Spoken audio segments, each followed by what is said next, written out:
Draft fantasy football is just around the corner, and what better way to get a lay of the land than some overall rankings? And here at IDP Plus, we specialize in the defensive side of the ball. So today, we're covering the top 48 overall IDP rankings for your eyes for the 2025 season. So sit tight, and in just a second, we'll get right into it.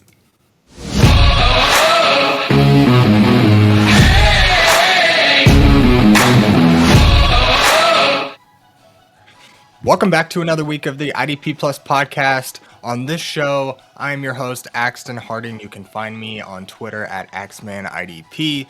And today, as I mentioned in the intro, we're going to get into some overall IDP rankings. Yes, I've got the top 48 for your eyes. That's going to include some edge rushers, some defensive tackles, some linebackers, and we've even got a couple of defensive backs in there as well. So let's not waste a whole lot of time. Let's go ahead and jump right into it. So to start us off here for the overall IDP rankings, you guys have probably seen that we've been pumping out a lot of redraft IDP rankings. So far, we've covered defensive backs, linebackers, defensive linemen, and we've even got risers and fallers of each of those positions as well. Actually, I think Johnny's coming out with linebackers here anytime now. So after that, and this overall rankings, we should be completely covered on the IDP front. So let's wrap it up here with some overall rankings.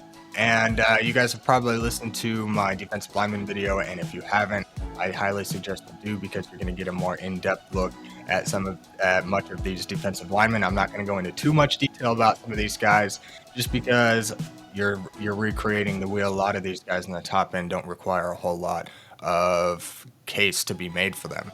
But we'll kind of jump into some guys here. So let's start it off and just kind of read off our top 12 here. And I've got TJ Watt sitting up there atop the IDP landscape at number 1. At number 2, I've got Max Crosby, Micah Parsons at number 3, edge rusher for the Cowboys. San Francisco 49ers edge rusher Nick Bosa comes in at number 4. Myles Garrett of the Cleveland Browns at number 5. Aiden Hutchinson of the Lions at number 6. We've got number 7 is Zaire Franklin, our first linebacker, comes in the top 10. And we've got Roquan Smith there at number 8 of the Baltimore Ravens. Number 9, we've got Fred Warner of the San Francisco 49ers. Then we've got number 10, Danielle Hunter comes in as a top 10 player at the edge rusher position for the Houston Texans.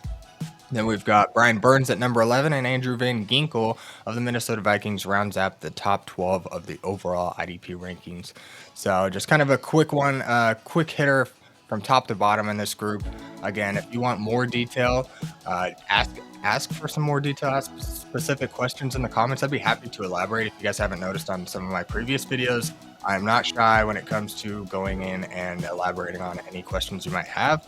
So should I not go into as much depth as you would like on any one of these players, just shoot me a comment. I'd be happy to go into more detail and talk about some of these guys and maybe why I have them, where I have them. So feel free to kind of load up the comments and, ask your questions. Feel free. I'd be happy to share. So TJ Watt, number 1, he's obviously got much of the game-breaking upside of anybody in overall IDP. He's been a top IDP multiple times, and I'll just kind of go in and share a few stats of his. This is just kind of a look at his overall year-to-year production. We're looking at like 14 sacks, 15 sacks. He's got like a 15 sack floor here. And then every year you can kind of almost bank on some forced fumbles, fumble recoveries, even an interception here and there. And then we've also got a nice 60 tackle floor. That's exactly what you want when you're looking to draft your overall number 1 IDP player. So TJ Watt's just got flat out the individual game-breaking upside, where he can get you 3 sacks and a couple of forced fumbles, fumble recoveries. He could even take one to the house. I mean, you never know. TJ Watt is the best of the best, even at 30 years old.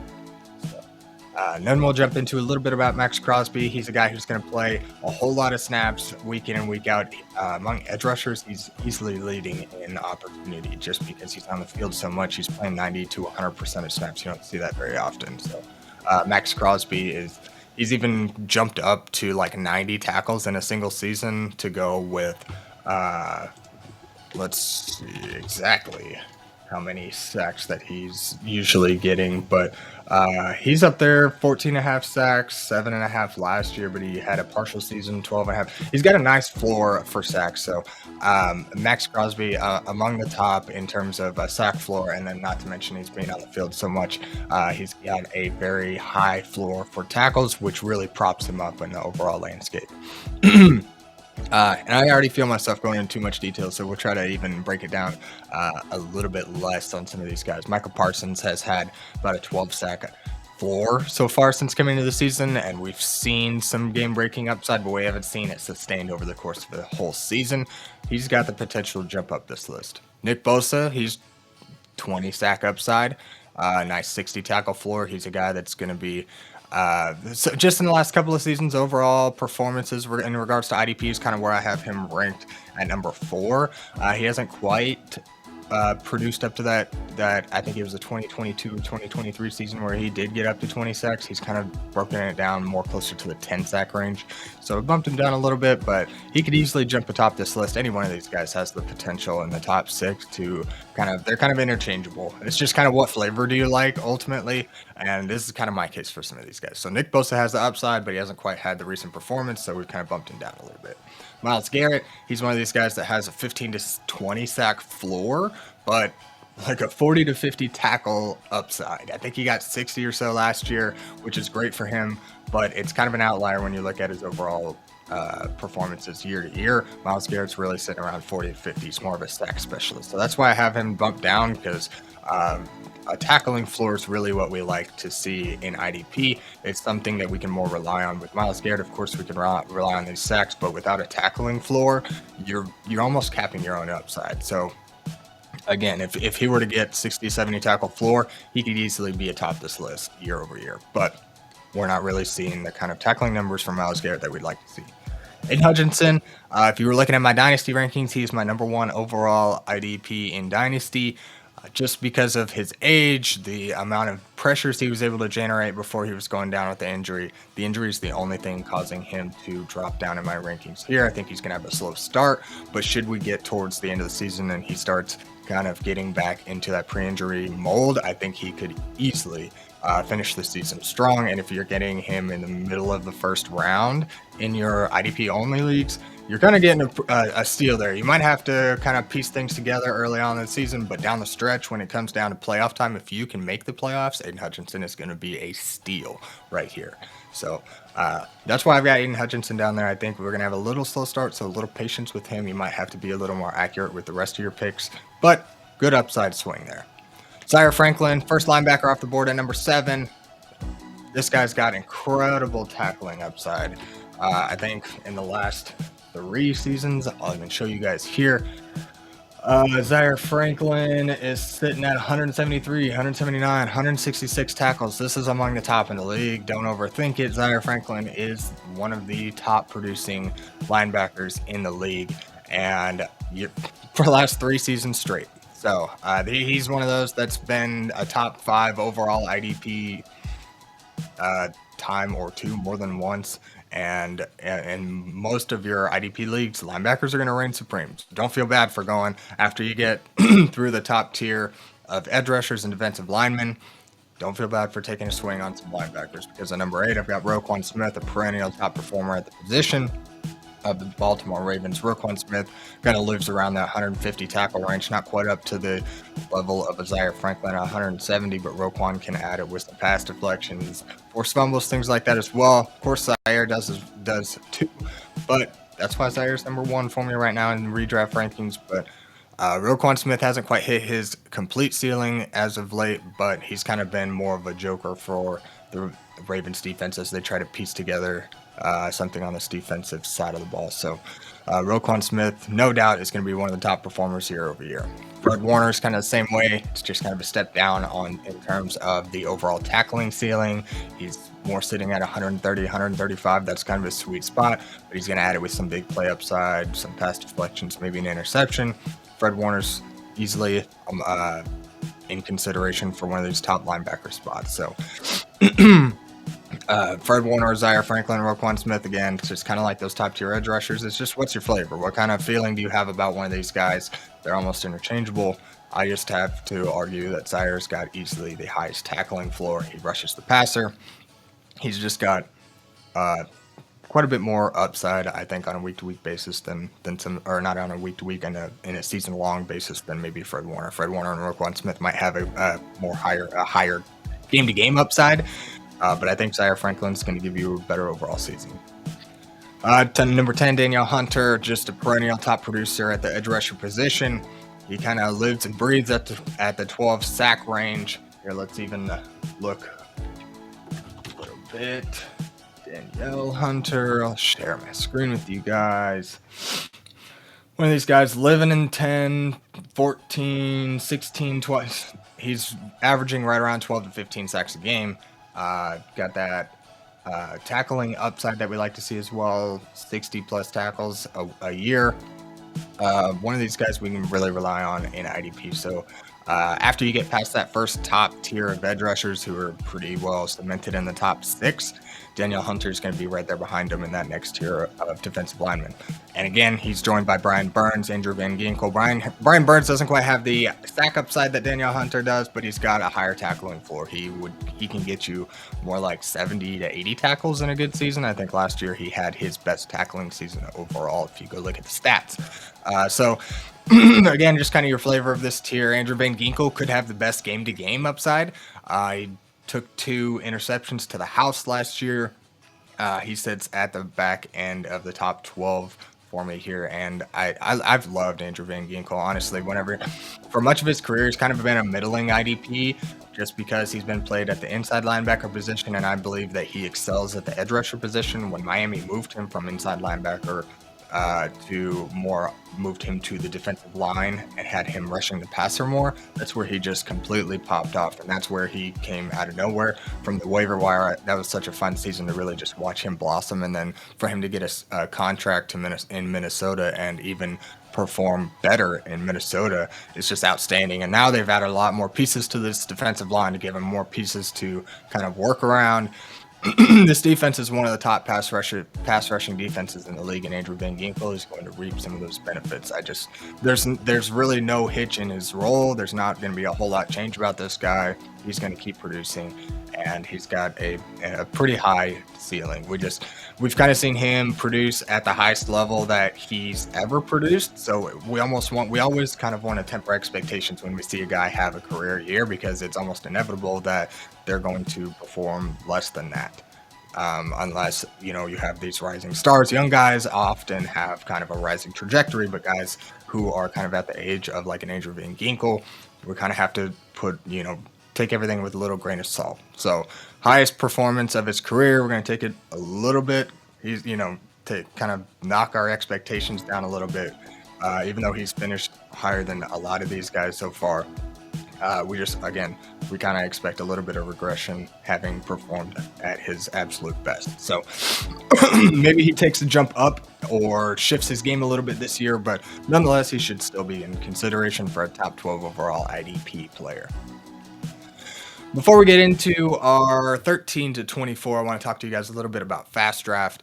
They're a partner of ours who is operating the newest best ball format, in case you guys are wondering or want something to do in the off season. I know a lot of you are probably redraft oriented. You're kind of probably wondering what to do with some of your off season. You get that break after the season and you're just sitting around I miss football. I can't wait for it to come back, but I don't know what I'm doing.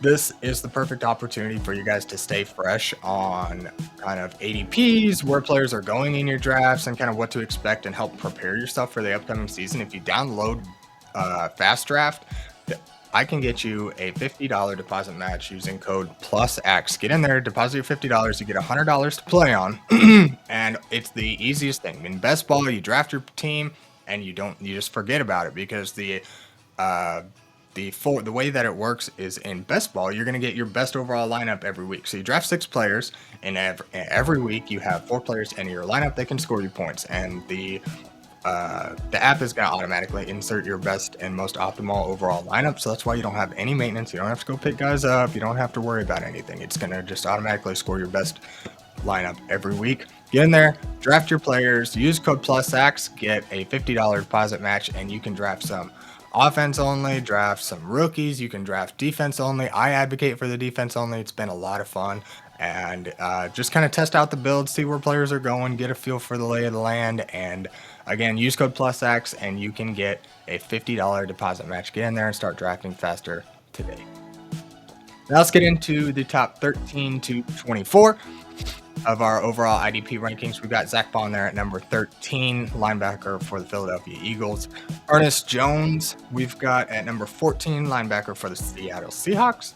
Then we've got Trey Hendrickson at number 15, Jared Verse at 16 of the LA Rams, TJ Edwards at 17, linebacker for the Chicago Bears.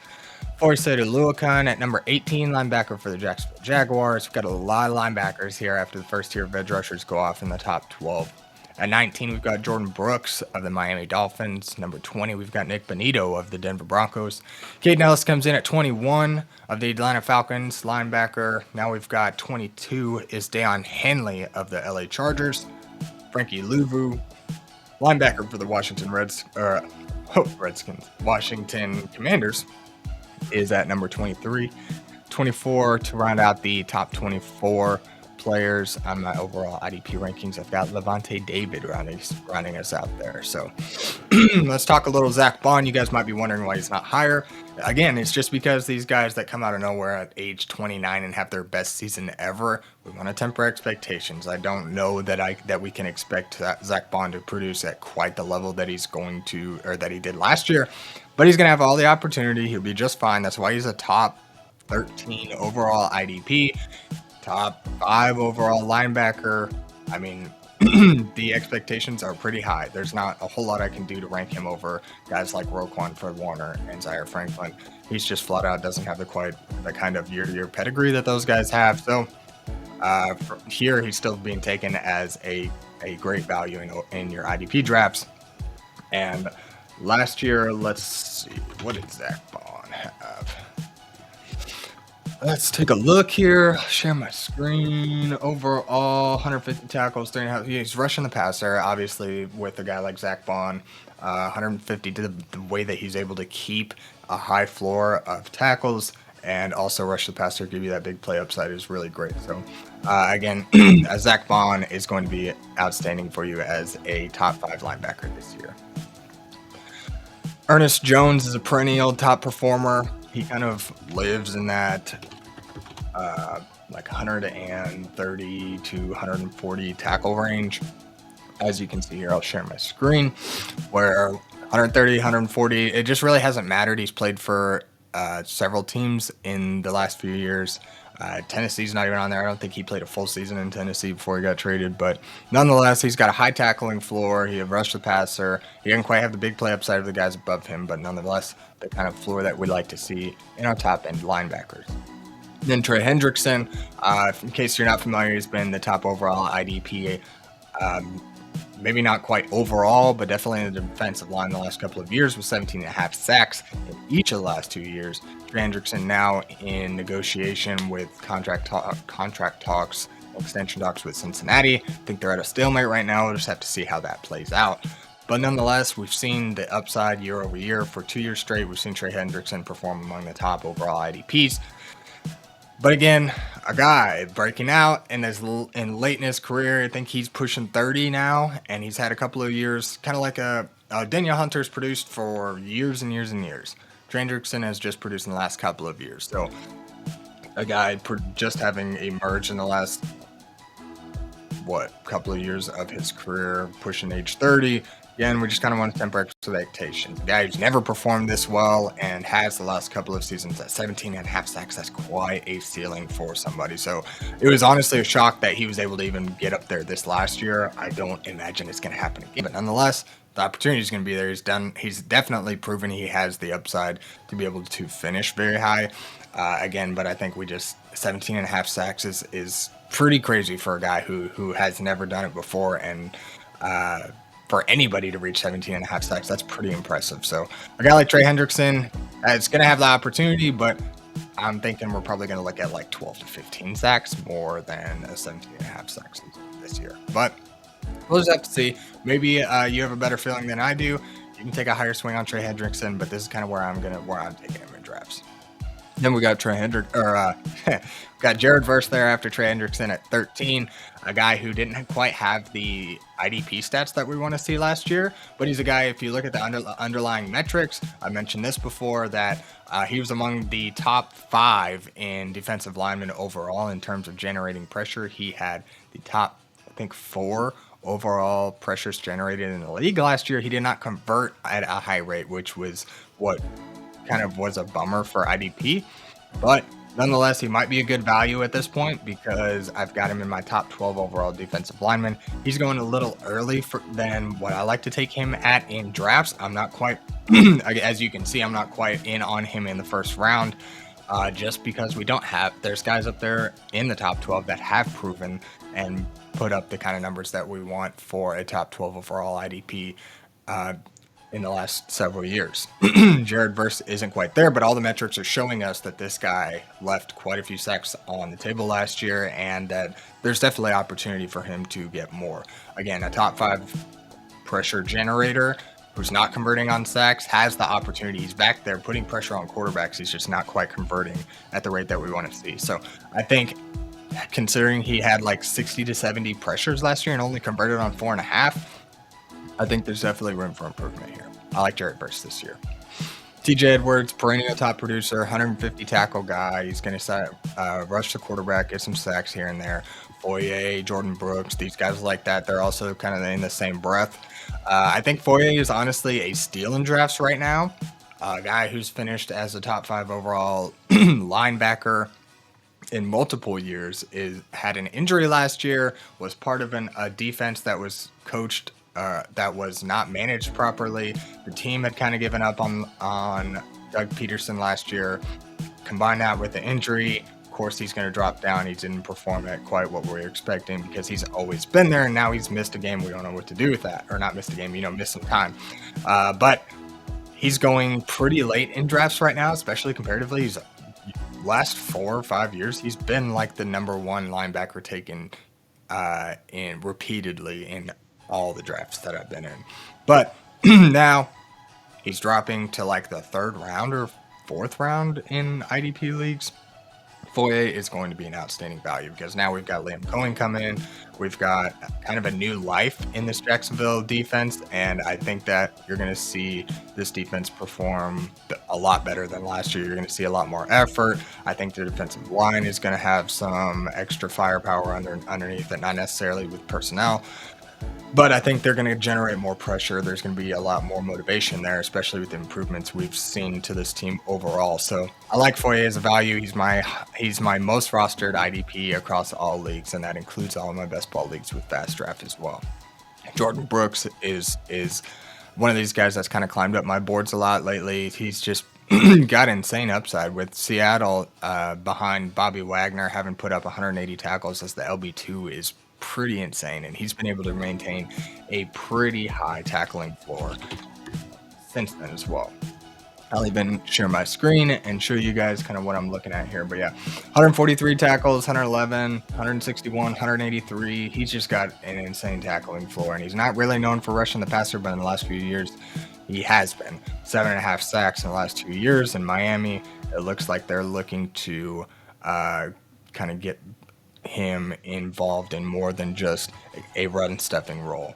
So we'll see if he can build on that, but having gathered 143 tackles in his first season in Miami is very encouraging, and considering he has the upside of 180 or so, I love this look for Jordan Brooks. So having him come in at the overall 19th spot is pretty good value for a guy like Jordan Brooks. Got some great upside there. Then we got Nick Benito. He's also one of my favorite guys here at number 20 of the Denver Broncos, another one of those top-end pass rushing defenses in the league.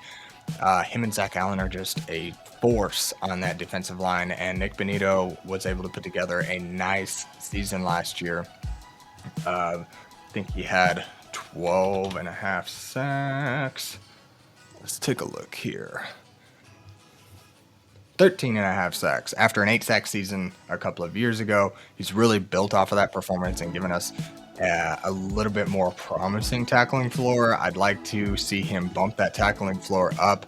That's definitely why I have him kind of notched down, because I like to kind of see him almost in the same breath as like an Andrew Van Ginkel, but Van Ginkel is a way better tackler than Nick Bonito. Nick Bonito just kind of has that better sack upside, so they kind of level each other out in the tackles and sacks. But I'm more of a floor kind of guy, so I'd like to see Nick Bonito bring up that tackling floor before I feel comfortable about moving him up. Kaden Elliss came out of nowhere and as my 21 overall IDP a couple of years ago, where in replacement New Orleans, he kind of shined in the 2022 or 2023 season. Many of you IDP players are going to know he was a waiver wire darling, came essentially just straight off the bench and never looked back. And he's going to be rushing the passer quite a bit. He's a guy who can get upwards of 130, 150 tackles in a season and get you 5 sacks as well. So he's got that big play upside. He just doesn't quite have the game-breaking upside or the kind of stealing that some of these guys above him does. But nonetheless, Kaden Elliss is an outstanding linebacker here. Dion Henley popped on the scene last year. He doesn't have that year-over-year production that we want to see, but young guy, role is cemented, healthy. Now he's healthy. I think to start it, when he came into the league, he was a little hampered by injury, but now that we've seen him emerge into this full-time role, 140 tackles, that is outstanding. We just want to see those splits for a guy like Dion Henley go from being more like 50-50 in assist to solo ratio. We want to see that more centered around the solo. I don't want to see him being more dependent on his teammates to help him finish the tackle. I want to see him be able to complete those tackles by himself. So we just want to see the splits favor more of the solo tackles, but nonetheless, 140 tackles for IDP is pretty impressive. So that's pretty cool. We like to see that from Dion Henley, and I think moving forward we can expect some of the same. The role's not really going to change. This defense is only looking to go up with the improvements they've made. So I like Dion Henley there, and he's pretty good value, especially considering the kind of tackling stealing that we've seen from him. He's pretty good in coverage as well. Get you some pass deflections, maybe an interception or so, but I love some Dion Henley there. Then at 23, Frankie Louvu. Good pass rushing linebacker, along with Levante David, who comes in at 24 right there next to him. Both these guys, it's just kind of what flavor do you like? I think considering age, I think Frankie Louvu's got the higher tackling floor, but Levante David has done it for, 13 years now. Levante David is kind of in that same, and you'll see here as we get down, but the same class as a Bobby Wagner, CJ Mosley, Demario Davis. All 4 of those guys came from an outstanding linebacker class, and they're still producing at age 35 and 36. So, but yeah, Frankie Louvu, Levante David are kind of almost the same kind of player. They've got about the same upside at this point, but I favor Frankie Louvu just because of the age. I feel like Levante David is pretty close to falling off that cliff when it comes to production for IDP. I think it's only a matter of time before Father Time catches up to him and that we really start to see things dip. But for now, I think the role is cemented. There's no threat to either of these guys in terms of losing their role. Frankie Louvu and Levante David should be respected here as top 24 players overall. Before we get into the bottom half of the show, let's just talk a little bit about the Fantasy Football Expo. Get your 2025 Fantasy Football Expo tickets at thefantasyfootballexpo.com. It's this August, the 8th through the 10th in Canton, Ohio. Check out the new fan packages. You can join us and other well-known content creators at the NFL Hall of Fame and Village. So get your 2025 Fantasy Football Expo tickets at thefantasyfootballexpo.com. All right, let's jump into some overall IDP threes. We've got the 25 through 36 players here. Coming in at 25 overall, I've got Bobby Wagner, as I mentioned previously, kind of joins that Levante. He was part of that Levante David, Demario Davis, and CJ Mosley class of linebackers. Then we've got Demario Davis here at 26. At 27, we've got Jamie Sherwood of the New York Jets. 28, we've got Will Anderson. Might be a little surprise to many of you as a overall IDP 3, if you will, in the top 36. Then we've got Brian Branch at 29, first DB off the board as well. Number 30, we've got Jonathan Grenard, a couple of Minnesota Vikings here. Then at 31, we've got Blake Cashman. 32, I've got Bobby Okereke of the New York Giants. Then of the Bills, Terrell Bernard, we've got at number 33. 34, I've got Logan Wilson of the Cincinnati Bengals. 35, we've got Derwin James, another defensive back popping in here from the LA Chargers. 36, to round out the top 36, I've got Edgerrin Cooper, linebacker for the Green Bay Packers. So let's jump into a little bit about some of these guys. Bobby Wagner, Demario Davis, a couple of these guys that are perennial top-end producers. Bobby Wagner lives and breathes above 150 tackles a season. I think he's jumped down quite a bit from his previous seasons, but nonetheless, if the role is rock solid, their performances have been great. He's gonna be more of a floor player for you guys, a high floor player, than more of a ceiling guy than what we've seen in years past. And he's going to have quite a bit higher tackling floor than a guy like Demario Davis, but Demario Davis has the sack upside, so it kind of levels out, and that's why we've got them kind of 1 and 2 here. I just think Demario Davis is a little bit closer to falling off maybe than Bobby Wagner, especially considering the state of the New Orleans Saints, where this team is really not looking to go anywhere, and Demario Davis is still under contract.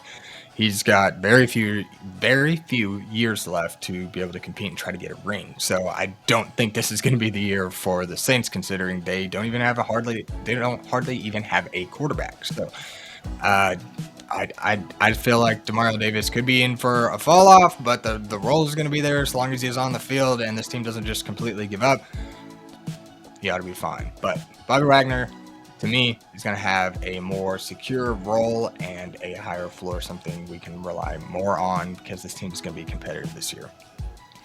But nonetheless, they're both perennial top-end producers until they show us that they've completely lost it. We've got to rank them somewhere. We can't just completely let them fall off and let somebody else scoop up that value.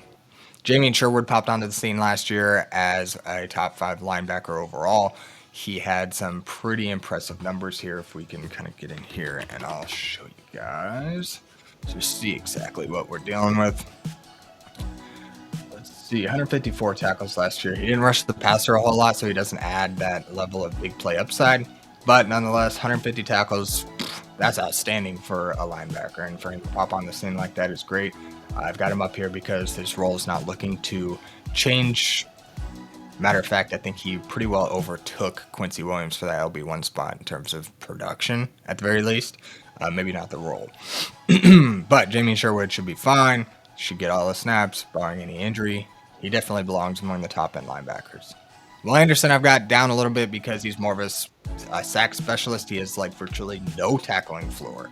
And to be frank, a guy like this is going to have to get you 15 to 20 sacks in a season in order to warrant top 10 even, or top 12 overall upside. Will Anderson definitely is capable of producing top end numbers, but the metrics weren't there. He wasn't producing top end pressures. He was converting at a very efficient rate last year, having been one of the lowest pressure generators, but also top 10 in sacks overall among defensive linemen. So with 12.5 sacks last season, that's pretty impressive. But if you're not generating the pressures, there's not a whole lot of opportunity for you to convert. And a guy who was hyper efficient in terms of converting pressure to sacks last year, I'm not really going to bank on that being the case for this year. I think he's got more upside and he can climb higher on this board.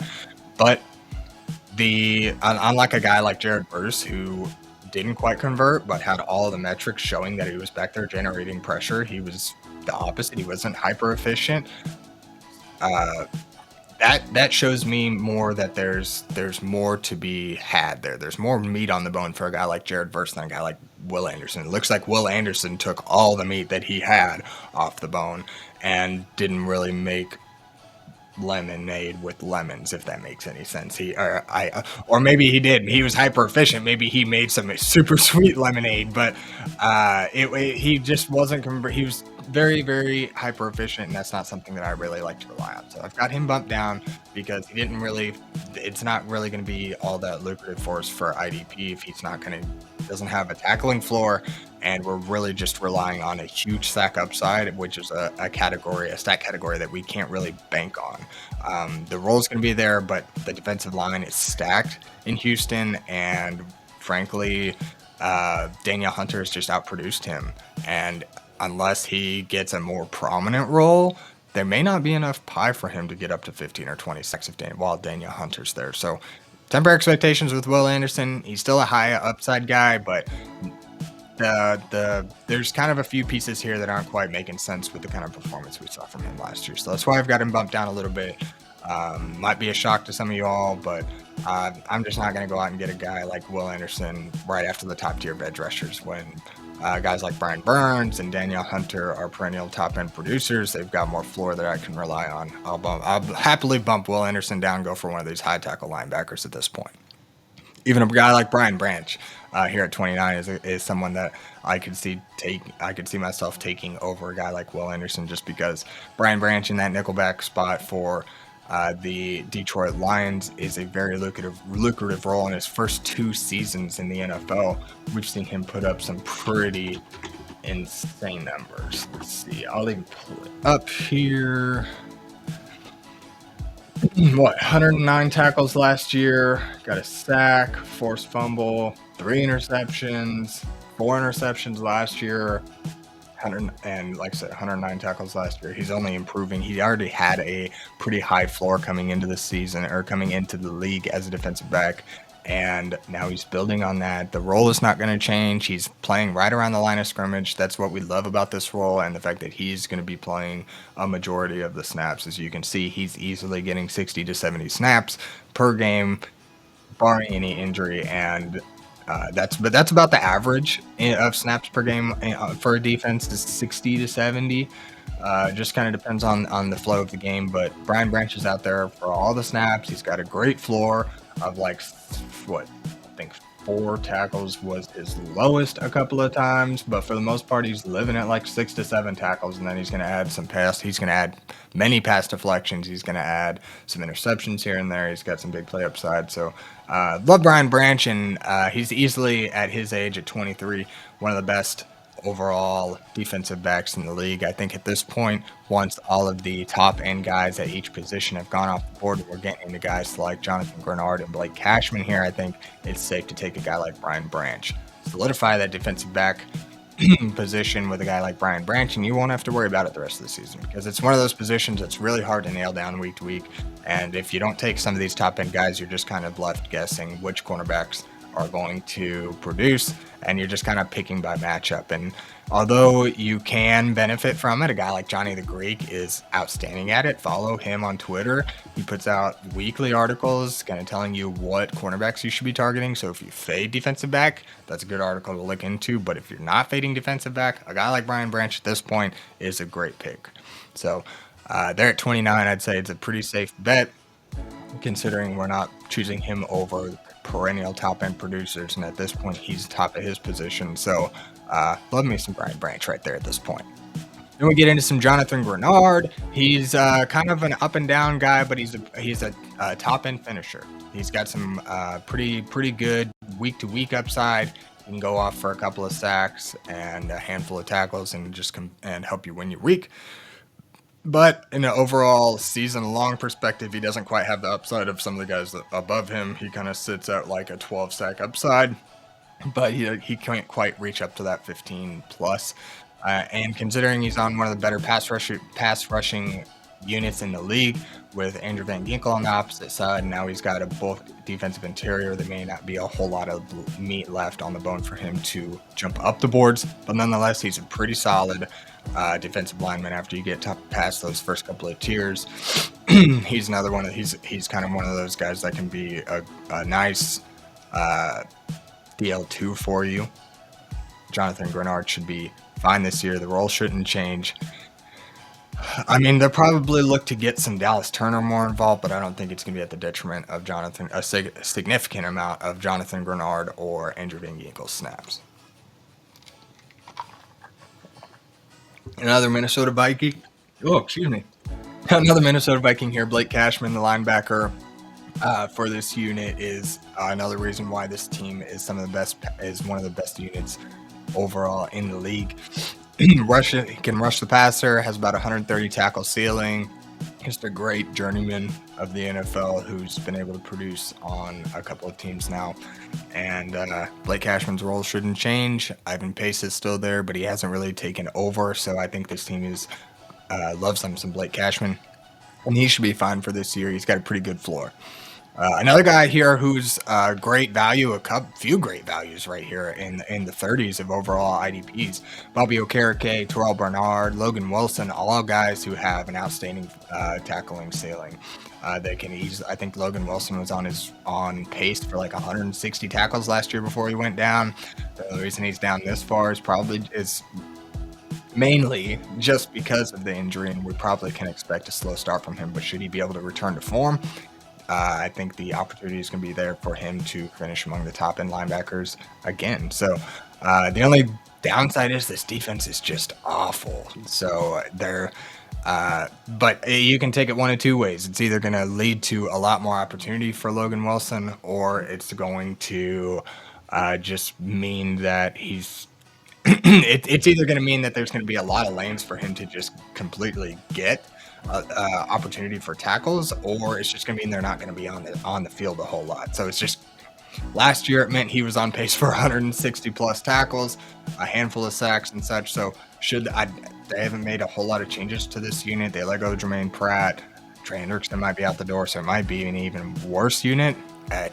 Kind of a pretty volatile situation, so we keep an eye on that. But Terrell Bernard, he was injured a couple of years ago. He had a pretty good season last year. He kind of has a 150 tackle season on that ceiling as well. Bobby Okereke, you can get an injury discount on him. He's going extremely late.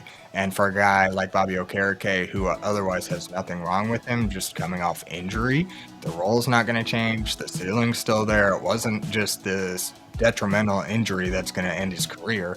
Bobby Okereke should return to form, and I anticipate with the kind of role we're looking at in New York, he could still get up to that 150 tackle season and net you a few sacks as well. So I've been drafting a lot of Foye, Bobby Okereke in drafts. They're just too good a value right now, and I think Okereke still has that ceiling that we like to see. I've often been taking the two pretty close together, but Bobby Okereke seems to be falling a little bit more to the wayside. I've got him ranked a little bit lower, but I think he's a steal in drafts because I think he could easily jump up to maybe even the top 24 or better. We look at some Derwin James, first safety off the board for the LA Chargers, perennial top end producer, so long as he can stay on the field. Let's see. I'll look at some stats of some Derwin James. Year over year, 100 plus tackles easily if he's on the field. He's going to rush the passer, pass deflections, interceptions. A guy like Derwin James is a smash play. He's kind of up there in the same breath as a guy like Brian Branch. Set it and forget it kind of guy. And when it comes to your defensive back position, unless you've kind of got a bead on cornerbacks or kind of how to operate the streaming kind of avenue of defensive backs, it's good to grab some of these guys like this at this point. You can grab a top end DB in the top 36. Then you can keep drafting linebackers because linebackers are deep. Keep drafting linebackers, and then later on come back and grab you a couple of defensive backs to round you out.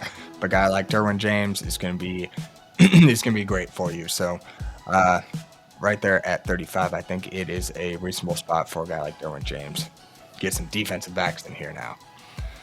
Then we've got Edge Cooper of the Green Bay Packers rounding us out at 36. I think he completely takes over the linebacking room in Green Bay this year. Quay Walker is kind of walking on eggshells right now. He's got quite a personality that Green Bay is not going to tolerate for a whole lot longer. That's kept him off the field. If you're not playing games, you're not producing for Green Bay, and they're not going to pay a guy who's not going to stay on the field. They're not going to pay an attitude like that for a long term. So we'll just kind of see how things play out. But considering Edge Cooper came in and burst onto the scene late last year, took over Isaiah McDuffie's role as the LB2, I think these two can easily take LB1 and LB2 from Quay Walker and kick him out the door.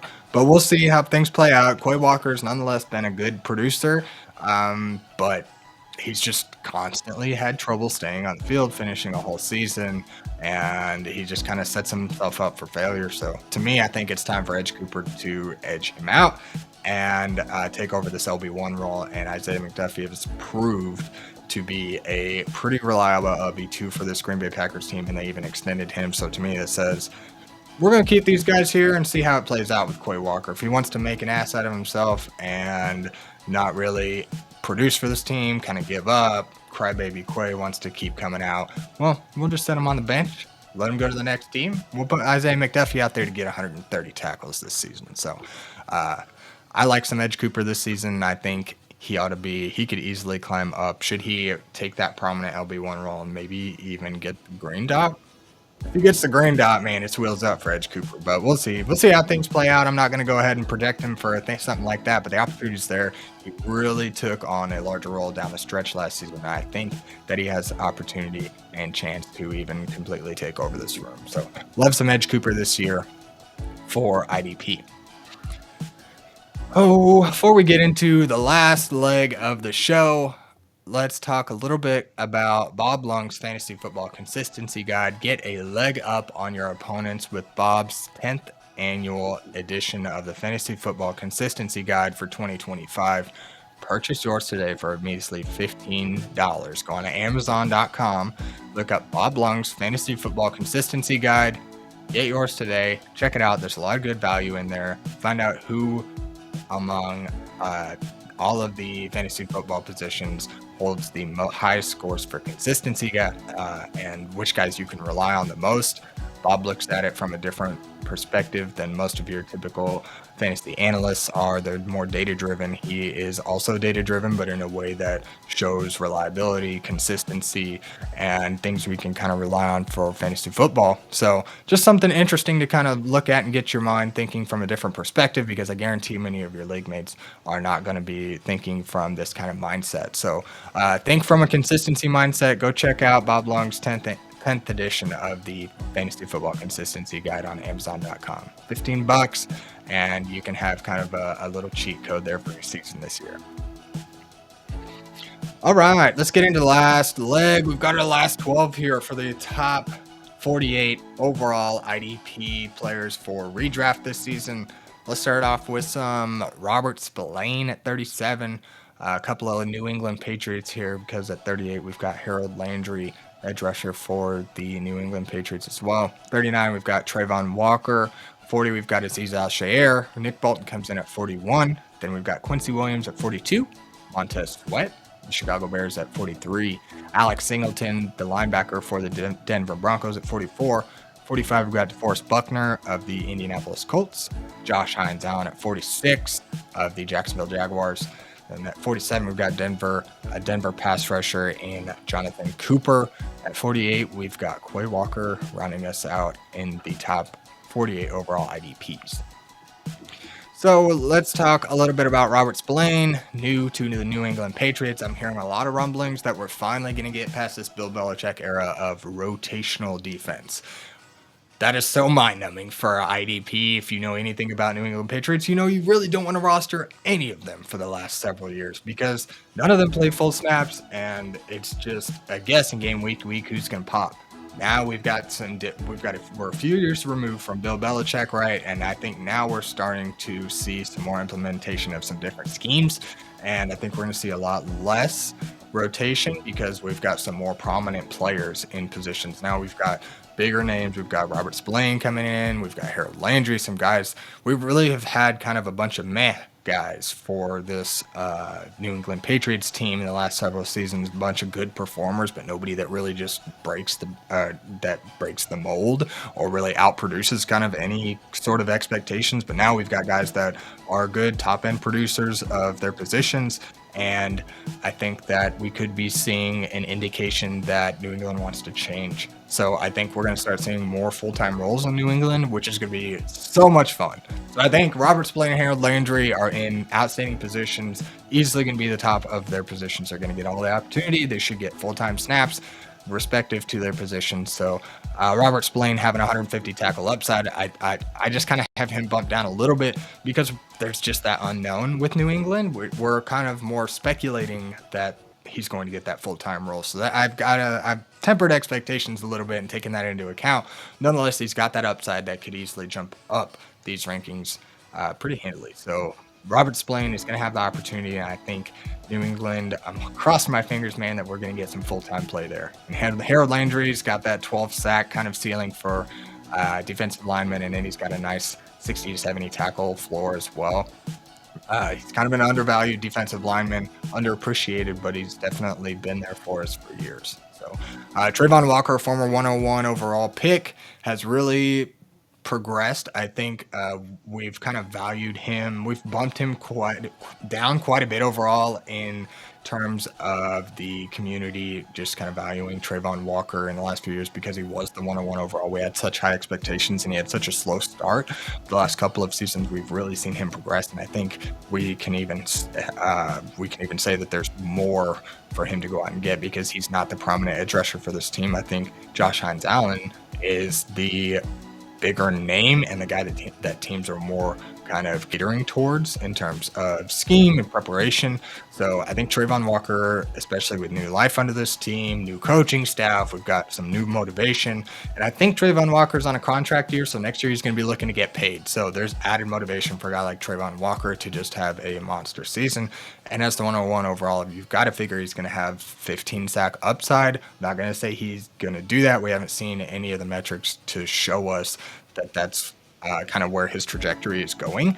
But 101 overall, you got to figure it's in the bag of tricks for him to kind of reach that ceiling. We just haven't quite seen the metrics to indicate to us that that's coming. So, but I think the opportunity is going to be there. The talent is there.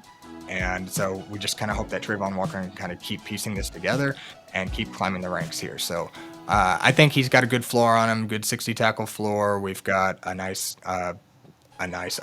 sack upside so far already. So he's able to reach double digits. I think he can creep up towards like the 12 to 15 sack range. And if he can climb up these ranks. Azeez Al-Shaair, kind of getting an injury discount on him. He's a guy who's reached 160 tackles before. He had an injury last year. His role's not going to change. He's going to be the number one linebacker for the Houston Texans, a defensive kind of minded coaching staff there in Houston. And again, I think you're getting an injury discount on Azeez because he's got that upside of 150 or more tackles. He's got the role. He's going to play all the snaps. I don't think he was kind of quite on pace to reach 150 tackles last year before he went down. But nonetheless, it's a new season, new team. Last year, I think, before he went down, there was a few things kind of going on there. But I think we've got a new season. This team is kind of they made some changes on offense. There should be more snaps on defense. They've got some help in the linebacking room as well. That's going to help out, kind of keep people fresh. And I think maybe that's kind of the idea. I'm not going to say Azeez is going to cede many snaps. He should still remain the top linebacker. And I think we can look at 130 plus tackles this season too. Nick Bolton, number 41 of the Kansas City Chiefs. These guys produced as a top 5 overall linebacker. It's just in the Kansas City Chiefs defensive scheme, that's not really been what they needed. They're among the top in the league, and Nick Bolton has a very specific role. He'll rush the passer here and there, but I think the days of an 8 to 9 tackle floor for Nick Bolton are gone, just because this team is so focused on championships. They're very particular with how they play. Each player has a very particular role that they play. And it's not just kind of like, oh, Nick Bolton's just going to sit in the middle of the field and soak up all the tackles. It's like he's got everyone has a particular role, and they play it very well. And that's why this defense is so good. But Nick Bolton, in his uncertain role, he's not just a run-stuffing linebacker. He's not going to be a pass-rushing linebacker on a regular basis. But he still ends up producing among the top 15 to 20 every year. So we've got him here because he's got the upside, but we notched him down because he's just not in a favorable position. He got extended, which means he's going to be in Kansas City for a while, which is great for real football purposes, but for IDP, it's kind of unfortunate, but that's okay. Nick Bolton here at 41, you're still not spending a lot of capital, and he's going to be good. Kansas City defense is great, but it's just going to be a little unreliable. But it's kind of baked into the price here. Quincy Williams at 42 here. We've got him notched down because Jamien Sherwood, as I mentioned earlier, kind of took over this linebacking room, and Quincy Williams is not quite the run stuffer that Jamien Sherwood is. But Quincy Williams is a pass rush. He's got that pass rushing kind of element to him. And he still has the tackling upside. It's just not going to be quite as reliable. He was able to nudge out a CJ Mosley and kind of make a bigger name for himself the last couple of seasons. But when you get a guy like Jamie Sherwood to come in there, I think Quincy Williams kind of lost a little bit of that upside as we saw Sherwood emerge there. So Quincy still has a nice floor and the potential for some upside there, but it's just kind of hard to see him really popping off too much higher than kind of where he was last year. So I think that's going to be kind of our norm for Quincy moving forward. Then Montez Sweat, an underappreciated defensive lineman, had an off year last year in his second season with the Chicago Bears. Again, he's a guy that I think is a steal in drafts, and they've made improvements to the defensive line. They've made improvements to the offense, which is going to make this team more competitive overall. And I think Montez Sweat is going to be due for a huge bounce back season. So let's look a little bit at some of Montez Sweat's stats from last year. And as we scroll back, yeah, you'll see he 5.5 sacks, 32 tackles after producing 57 and 12.5 the year before. I think we've got a little injury discount here on Montez Sweat. So in your dynasty leagues, if he's available, go in and poke around on that price. And then your redraft leagues, just kind of wait around a little bit for him later on. Get him as your defensive lineman 3, maybe. Might be able to kind of sneak something like that. If you can get him as your DL3, you're setting yourself up pretty nicely for your season. So I think Montez Sweat is due for a pretty sizable bounce back considering where he is going in your IDP drafts at this point. Now we've got Alex Singleton. Got him knocked down because of a pretty gnarly knee injury last year, but the team didn't make any moves that would suggest that he's not going to pick that role right back up when he returns. I've seen good things coming from him in terms of his availability for this season, but we want to temper expectations because it was a pretty ACL is not something to mess with, and guys don't often come straight back to that pre-injury production year one.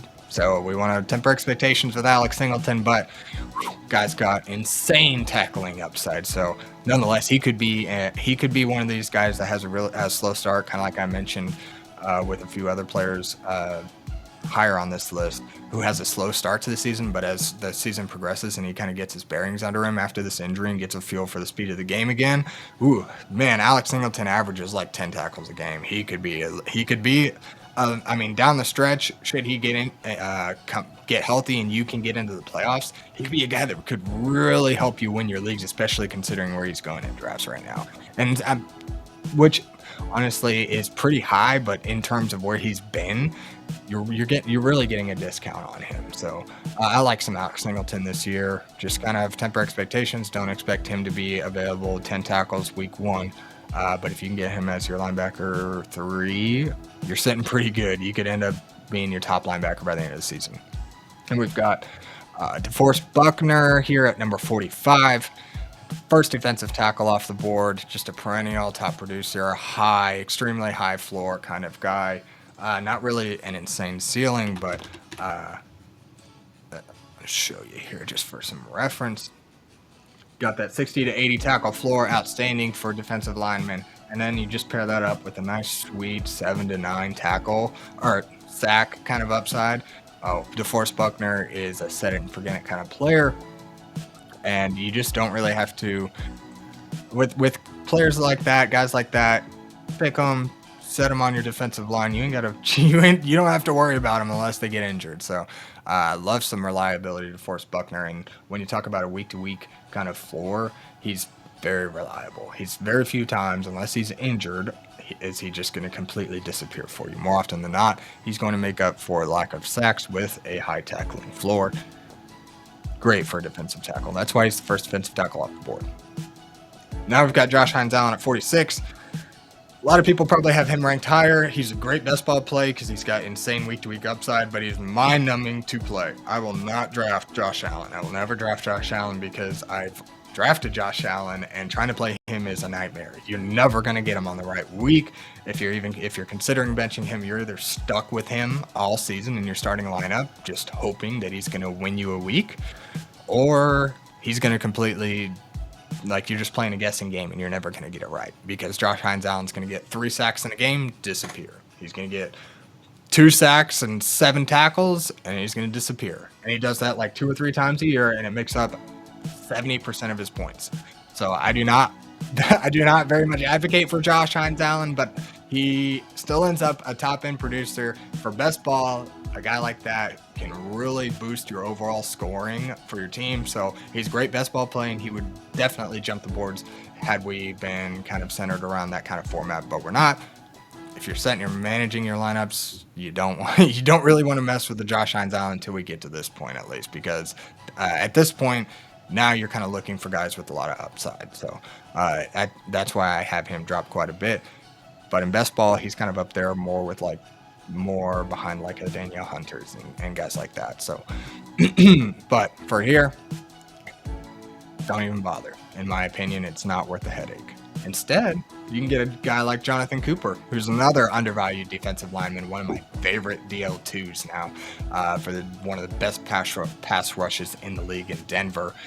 Jonathan Cooper has really made a name for himself in the last couple of years. He's not a household name by any means. Jonathan Cooper, let's share some of these stats. 58 tackles, had that 50 to 60 tackle floor we like to see from defensive linemen. A couple of years ago, he even had 70 tackles, and now he's putting up double-digit sacks. A very underappreciated defensive lineman. Just take a look at some of these games that he had. 2 sack upside in any single game. When he's not getting you sacks, he's got a nice tackling floor. He's not just going to completely disappear. He did, once here? Maybe twice. But at this point, that's kind of baked into the value of these guys. But nonetheless, he's still going to be part of the prominent pass rush. If you look at his snaps, he's still getting between 50 and 60 snaps on any given week. That tells me he's still playing at like 70 to 80% of snaps. This defensive line is pretty stacked, so that doesn't surprise me that he's not necessarily playing 80 plus percent of snaps. But even still, very efficient, good performer. I love some Jonathan Cooper this year as a DL2 and as my 47th overall IDP. Then I've got Quay Walker here at 48, and I was just trashing Quay Walker a little bit, but you can't help but rank him because he's going to be on the field. He's going to be given the opportunity. First, it's his position to lose. Edge Cooper, I think, supersedes him and takes over, but he's still going to have the opportunity. I think Quay Walker definitely has upside, and we saw him go for here? Let's look specifically because I don't want to misreport, but I mean, we've seen him with no less than 100 tackles in any season that he's been in the NFL. We just haven't, other than his rookie season, we haven't seen him finish a whole season. But nonetheless, 118 tackles in 14 games a couple of years ago, 102 and 13 last year. He still rushes the passer, so he's got some big play upside, but he's not quite like a Demario Davis that's going to get you 5 sacks in a season. But they'll sneak him in there, rush the passer once in a while. It's just, to me, I think he's going to end up losing his position or role by the end of the season, or we're just not going to quite see him perform at the level we want. But he's got the opportunity. Should he maintain the role and hold on to it for the season and get his act together and put together a nice 17-game season, I think Quay Walker definitely has upside to get us 120, 130 tackles and a handful of sacks. So he's got upside, so we have to rank him in there, and we have to assume that he's going to be given that opportunity, and because he hasn't quite lost it yet. I just have anticipation. I have feelings that given what we've seen so far from Quay at this point in his career, not really finishing seasons, he can kind of be a handful for the team. I think I'm just not very optimistic about him, and I think I'd probably pivot at this point in my drafts versus taking a guy like Quay Walker. But the upside is there, and should he hold on to that role all year, he could be a very nice IDP, and this could be an extreme value for you. But I just don't have great feelings about him. That's just me personally. You guys might have different feelings, so feel free to rank him higher in your own rankings, but I will not be putting him much higher than that. So that's going to wrap up the overall top 48 IDP rankings. If you guys didn't see anybody in the top 48 or you want to know where I have somebody, feel free to put it in the comments. If you want a little bit more elaborate take on some of these guys, some outlook, some explanation as to why I have them ranked where they are, go ahead and throw it in the comments. I'd love to talk with you guys about some of these. I'm not perfect. I'm not going to say this is going to be exactly how it plays out. This is kind of how I see drafts and kind of how I see the landscape overall for generally among my IDP leagues. So again, let's talk about it. I think this is fun to kind of see where people value, and if you can add some added context that maybe I wasn't considering before, or maybe I can to yours, let's help each other out. And I think we can all have a great season and excel in our IDP leagues by helping each other out. So let's have some fun in the comments. Throw some love down, like, subscribe, turn the notification bell on so you don't miss a video moving forward. And again, thank you so much for tuning in each and every week. We definitely appreciate you here at IDP Plus. Go check out the website, check out our rankings, our tools that we've got. We've got some team snap percentages. You can see what kind of snaps guys are playing to see what kind of role they have in their offense. We've got rankings on the site updated by Mr. Steve Thomason, Dynasty Santa, as you guys might know him by. Check out our YouTube. We'll have the bets page fired up before too long. I think we've got some stuff on the page for bets and futures bets that Avi was putting out. Once the season kind of gets closer, we'll get more into the betting, but just kind of keep an eye on the page. Consider a subscription. Try us out for a month, and if you like it, great. Get into the Discord, chat it up. You can ask questions 24/7, get lots of opinions in there. A lot of guys are in there helping each other out every day, and that's a lot of fun. So consider a subscription to IDP Plus. Go to idpplus.com and see what we have available. I think you might like what you see. So thanks again, everybody, and we'll see you back next week for another episode of the IDP Plus podcast. Thank you for watching the IDP Plus YouTube network. If you enjoyed this video, give it a thumbs up and don't forget to subscribe to our channel. Be sure to tap the bell icon to get notified whenever we upload new content.